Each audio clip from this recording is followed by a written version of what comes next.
below the canopy of trees in Barrow County, Georgia, Sheriff Judd Smith takes us on a tour of small-town America. This is what we call the country, out where we're at. It's not the miles of farmland we're after, it's an old murder scene still fresh on his mind. As a matter of fact, it happened right here. A two-street intersection where two men once crossed paths. One shot dead, the other holding the gun. He said, I shot him deader than He said, I shot that boy deader than That boy was 34-year-old Brandon Lay. Just kind, loving, giving. Teddy Taylor was Brandon's girlfriend. From the day I met him, we never left each other's side. It was just that click. All that changed on October 17th, 2015, when the couple decided to go to this abandoned trailer in the woods at night. It's a home Brandon grew up in but didn't own. Teddy says Brandon went to get old belongings he believed was still his. And I said, Brandon, something's not right. I feel like somebody's watching me. And he goes, well, babe, just go get in the truck. Someone was watching 3 deer hunters nearby. Brandon come running out of the house. He said, tell him we're not stealing. The hunters don't believe them and threaten to call the police on behalf of the trailer's owner. Bullets then start to fly. Oh my God, it was awful. I could feel one go. It like part my hair. Hunters claim they started shooting after Teddy and Brandon got inside this U-Haul, ramming their truck to get away. And he's like, get down, get in the floorboard. So I get in the floorboard. I'm going, oh my God, dear Jesus, help us. And he's like, I'm going to get us out of this. Kitchen utensils they took fall out of the back of their truck, littering the intersection of Old Hog Mountain and Charlie Hall Road, about a mile away. The owner of the abandoned trailer arrived soon after. He's Paul Hamilton, and he tells deputies he's prepared to take the law into his own hands. He told us, if I find him before you, you're going to have to call the coroner. And as your viewers may know, when you call the coroner, someone's deceased. A few hours later, Brandon and Teddy returned to the same intersection in this brown truck to pick up lost items from the road. And so does Paul in his white Lexus with a gun in his hand. And Brandon's going, crank it. If you don't, he's going to kill us. Paul walks up to the truck and puts his pistol through the driver's side window. Paul Hamilton pulls back. Brandon pushes me back, and he shot him in the temple. And he, as soon as he did it, he goes, I shot that mother dead or Do you think he saved your life? I know he did.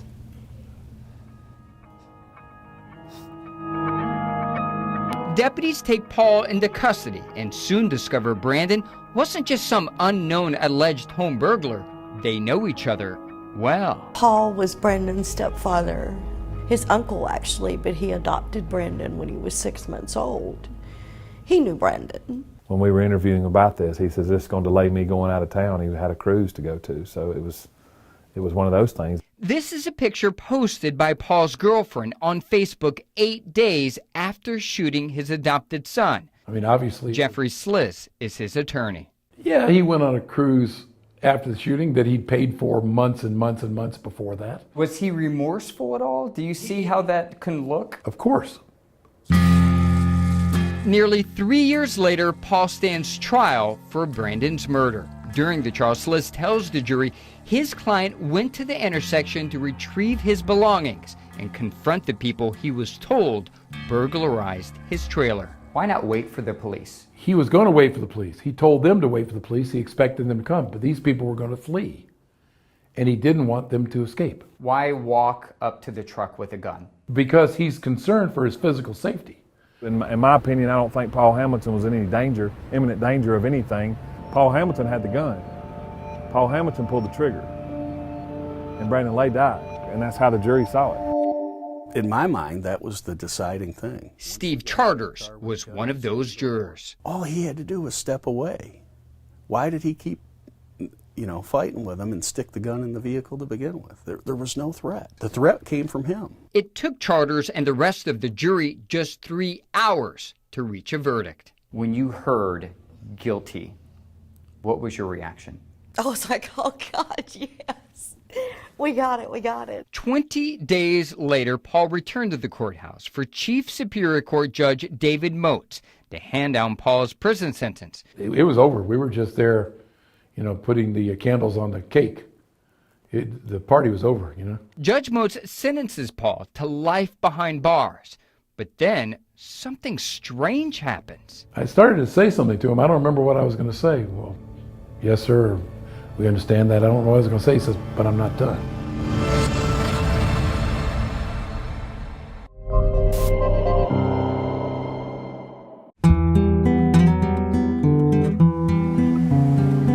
Every day, Teddy Taylor reflects on two men who changed her life forever. One who stole her heart, There was nothing he wouldn't do for me or anybody else. and the other she fears could kill her. Until he's behind bars, I'm going to remain scared. Teddy is talking about Paul Hamilton, who shot and killed her former boyfriend Brandon Lay in October 2015 at this intersection in Barrow County, Georgia. Investigators say Paul forced a gun inside their truck window and shot Brandon in the head. I was covered with blood and rain and bone. It was all over me. This past October, a jury convicted Paul of murder. Chief Superior Court Judge David Moats sentenced him to life in prison. But a short time later, the judge surprises everyone in court. According to court transcripts, the judge announced, "Mr. Hamilton, the court is not done. I believe there were errors that were committed in that trial. Mr. Hamilton, I'm going to grant you a new trial." What was going through your mind? I'm going, oh my God, he's going to come get me. And he's going to walk. He's going to walk for this. What Judge Moats did is essentially declare himself the 13th juror, overriding the other 12 jurors' verdict. Barrow County Sheriff Judd Smith. In disbelief, complete, utter disbelief. Never seen it, never heard of it. The DA's office was taken off guard. Steve Charters was one of the jurors who convicted Paul. The judge told us, you, the jury, are the finders of fact. You determine what happened here. And for him to be able to throw that out, to me, it doesn't make sense. Paul bonds out of jail and remains so today. A week later, Judge Moats retired from the bench.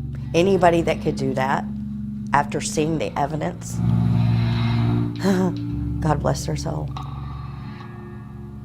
He'll burn in hell evermore. But there's another twist in this case. Here's the other wrinkle to it, which makes this story even more interesting. Mr. Hamilton was an associate magistrate many years ago for Barrow County. A judge. A judge, magistrate judge, yes. Do you think that played a part in the judge reversing the jury's decision? Absolutely. Judge Moats declined to be interviewed for this story. So did Paul. But his attorney, Jeffrey Sliz, says there's zero evidence of bias. He says his client's time on the bench was more than 30 years ago. He believes Judge Moats simply did not trust the evidence or the witnesses and felt obligated to take action. I could see watching the judge throughout the trial that he did not like this case. He did not like the evidence. The Barrow County Prosecutor's Office declined to be interviewed for this story too, but they did appeal Judge Moats' ruling. The state versus Paul Hamilton. This past May, District Attorney Brad Smith appeared before the Georgia State Supreme Court. The trial judge purposely surprised the state. It wasn't that he just didn't have to have a hearing. He purposely surprised the state. The district attorney argued that Judge Moats never offered a clear explanation for granting a new trial. And the only time he was specific, the DA says he got it wrong. The only thing inconsistency or incredibility says, I remember one witness saying that methamphetamine would not have affected her perception of any of these events. You know, we have... That is not, excuse me, Your Honor, this is an important point. That is not in the trial transcript at all. That is imaginary evidence. It's full of shit. What do you mean? He's just wrong. Sliss says meth did come up during the trial. Maybe not exactly the way Judge Moats says happened, but investigators did find syringes in Teddy's purse. And Brandon was no saint either. He had a history of felony theft and drug arrests. So I don't think the judge thought that they were very credible in their recollection of what happened. I'm not trying to paint the picture that Brandon Lay was a pillar of the community. He had his demons and done stuff, but still, at the end of the day, you can't shoot somebody like that. A former judge given a possible second chance at freedom by a former one-time colleague on the bench. A decision some believe is eroding the public's trust of Georgia's criminal justice system. Tried by a jury of your peers, and they got it right, and he yanked it out from under them. But nobody wins. Nobody wins in this case. Nobody does. Nobody.